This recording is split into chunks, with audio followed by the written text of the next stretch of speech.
Karong higayon na magluto ta og tinulang manok Bisaya. Nanguha kog lamas, tanglad ug sibuyas dahon. Inig man giharos na ko ang kamunggay nga kinawat sa silingan diri. Salamat kang John Balagtas. Tungod sa iyang kamunggay na katinulang manok ko ug isunod ay ang kapayas. Iprepara ang mga lamas, dukdukon ang luya para mugawas ang katas. Dayon isunod ug tadtad ang sibuyas dahon. Ibutang sa plato natural. Ang sunod, abot ta ginagmay kay dugay kayo. Ang Bombay dayon di iginasipyaton. Kailangan matik na ng kamatis. Tadtaron himay-himayon. Dayon ang kapayas, tadtaron pinagnigpis kay rondaling malata.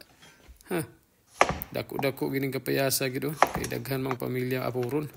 Dayon tadtaron ang manok nga Bisaya. Pinalit sa Asian store. Grabe ni manok ani, the best kay po ni. Murag manok Bisaya sa ato. Lami pod.